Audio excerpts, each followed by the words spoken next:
Eu queria falar um pouco sobre o aconselhamento bíblico redentivo e as questões éticas e jurídicas que envolvem a nossa legislação.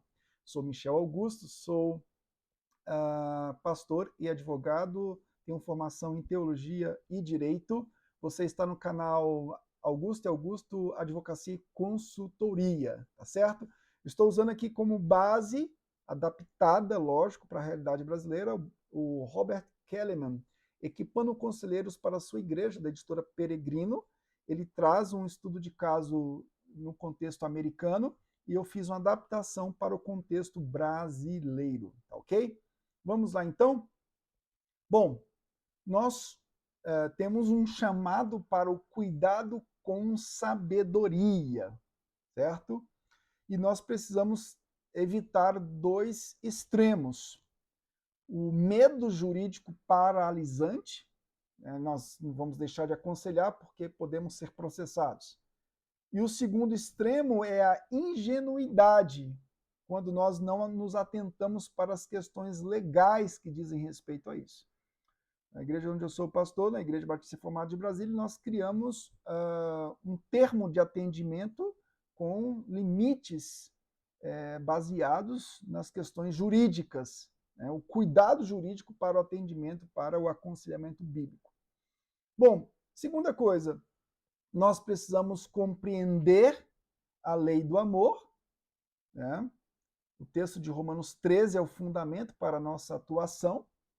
Nós estamos centrados na atuação baseada no Deus Trino, que está acima de todos os governos, de todas as legislações, mas, ao mesmo tempo, nos submetemos sabiamente à lei da terra. Claro, essa submissão não é absoluta, porque se uma lei for contrária à sua fé, você vai ter que, infelizmente, desobedecer essa lei e obedecer à lei de Deus.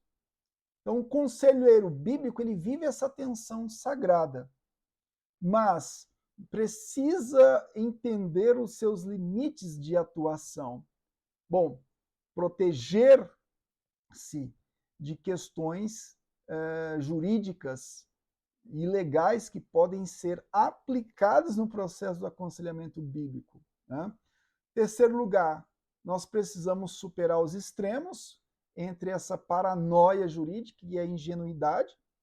A paranoia é, não vou aconselhar porque isso é perigoso, eu posso sofrer um processo, né? Não podemos cair nessa também. E a ingenuidade, vou aconselhar de qualquer forma, não vou entender os limites que eu estou inserido na minha nação. A gente tem que entender Romanos 13. Não podemos aconselhar ingenuamente. Nós temos que ter prudência, uma prudência dentro de uma política de consentimento informado, dentro do que nós podemos falar e fazer de acordo com a Bíblia, por exemplo, encaminhamentos adequados. Não pode dizer para uma pessoa que ela deve interromper o uso de um remédio psiquiátrico ou deve desmamar daquele remédio. Como é que nós devemos agir? Né? Bom, o Kelleman traz aqui o exemplo da Neile e a comunidade da graça americana e um alerta que nasce daí. Um caso jurídico famoso entre 1979 e 1983. Nesse caso, a Neile tentou suicídio várias vezes, né? Recebia aconselhamento teológico e um acompanhamento psicológico no contexto externo.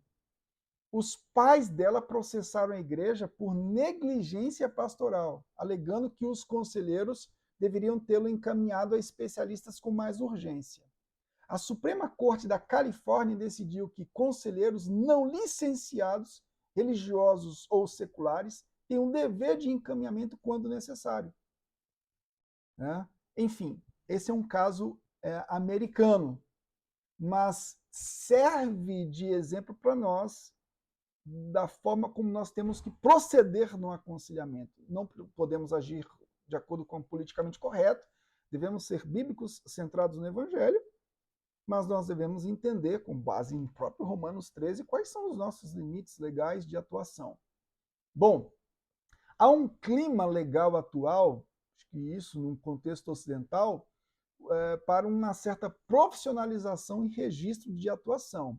Mas nós temos que entender, a partir do princípio da liberdade de expressão religiosa, que o nosso atendimento ele é regulamentado, no sentido de que nós estamos oferecendo aconselhamento para a nossa comunidade baseado na nossa fé bíblica e na nossa tradição teológica. Então, vamos lá. Em sexto lugar, princípios centrais para o aconselhamento.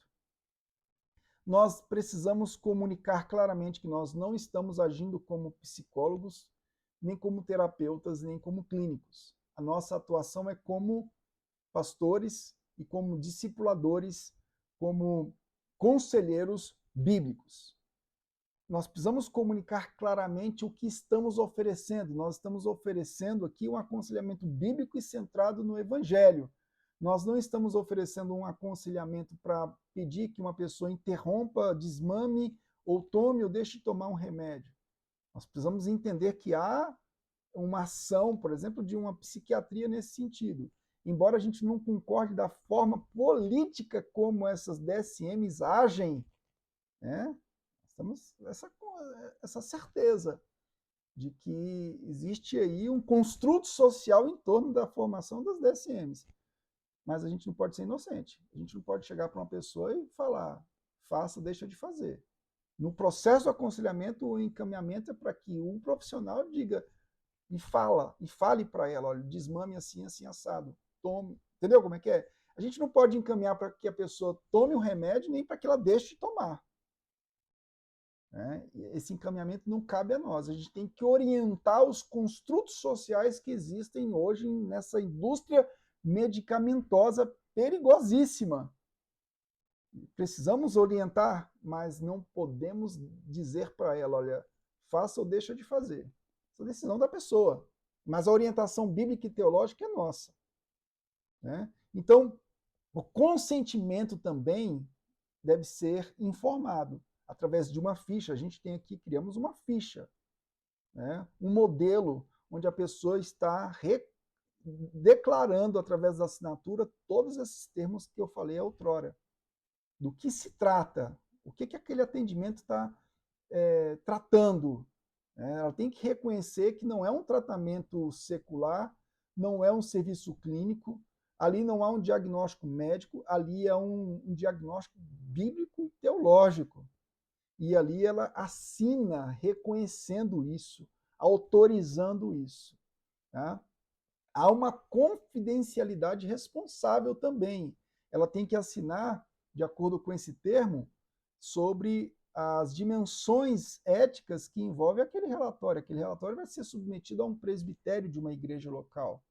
Então não é uma confidencialidade absoluta. Existem também questões onde há risco de suicídio ou de homicídio, alguém que se atende e o marido está querendo matar aquela pessoa, abuso contra menores, crimes, situações envolvendo os terceiros, risco grave à saúde, tudo isso precisa estar no termo para a pessoa assinar. Nós não podemos deixar a pessoa sair de um aconselhamento sem ela entender esses limites éticos. Não existe um limite absoluto, você não é obrigado a guardar um segredo absolutamente em casos específicos como esse. Uma criança que está sofrendo abuso precisa ser comunicada às autoridades civis e criminais. Tá? Bom, no trabalho do aconselhamento, a humildade e prestação de contas a uma equipe é fundamental.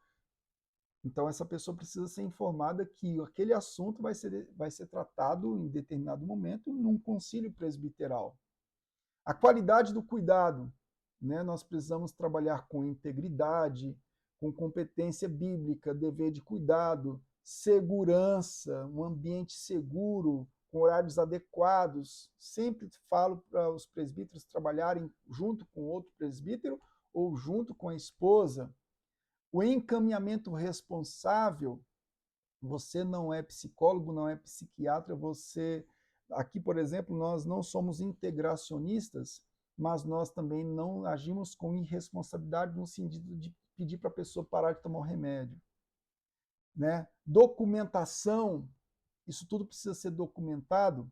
Um casal conselheiro, por exemplo, atua dentro de um processo de segurança, isso requer cuidado, né? Isso precisa ser documentado seriamente, tá?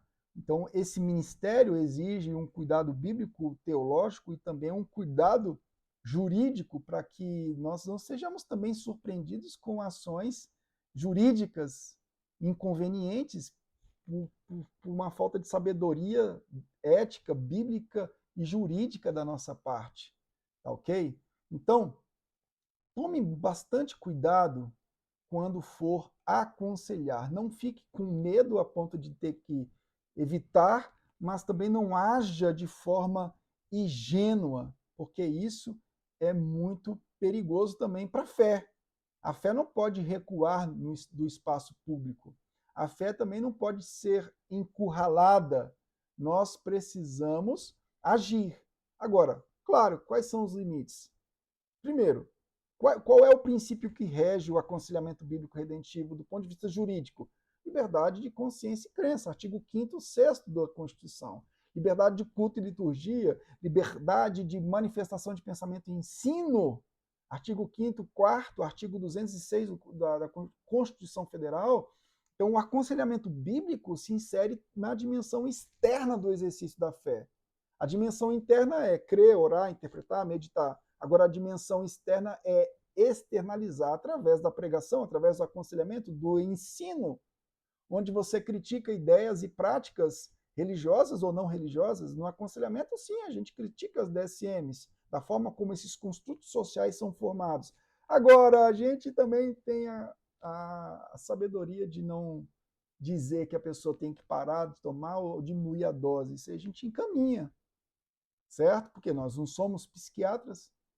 Embora nós não sejamos integracionistas, nós precisamos ter um cuidado como a gente vai agir em situações onde a pessoa já vem com diagnósticos desta monta, tá? Então, o aconselhamento bíblico precisa ser feito com Bíblia, com Evangelho, com sabedoria decorrente da própria palavra de Deus.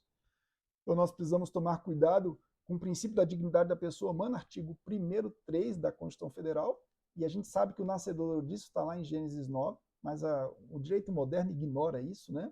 Então você não pode também expor uma pessoa indevidamente, constranger uma pessoa ou pressionar uma pessoa. Você vai aconselhar conforme a palavra de Deus na centralidade do Evangelho.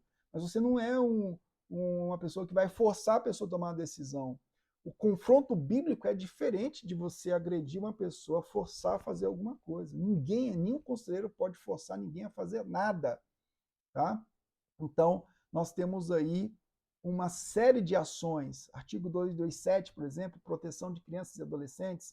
Situações de risco que uma criança esteja correndo em casa devem ser encaminhadas para as autoridades. Um pai, uma mãe chega dizendo, o pai está molestando o filho, o padrasto está fazendo isso. Isso tem que ser encaminhado. E no termo de consentimento de aconselhamento tem que estar descrito, olha, em casos assim, o conselheiro vai encaminhar e a pessoa tem que assinar isso. O conselheiro não pode omitir essas coisas, né? Isso atenta para a dignidade, para a imagem e semelhança que uma pessoa tem em relação ao próprio Deus. Gênesis capítulo 9.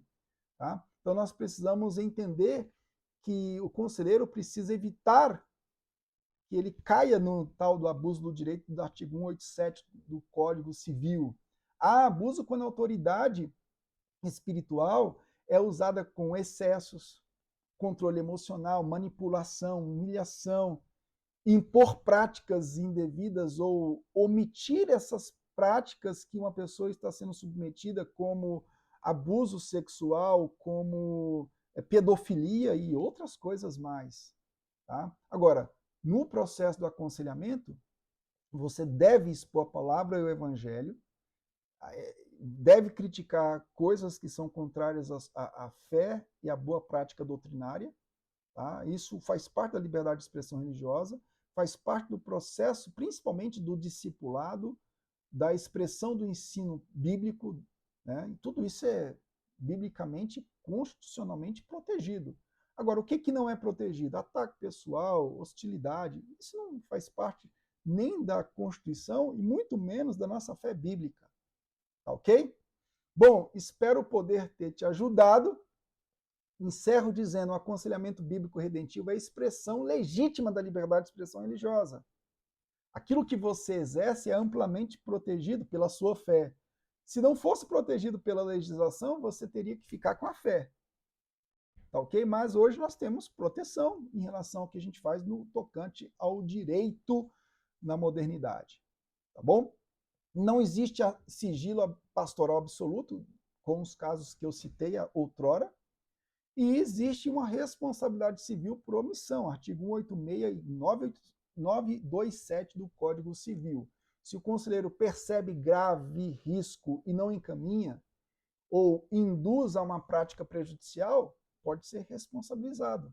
E há uma responsabilidade penal, artigo 13 do Código Penal. Se a pessoa estava sob a proteção pastoral e o conselheiro falha em agir quando necessário, há risco jurídico. Tá ok?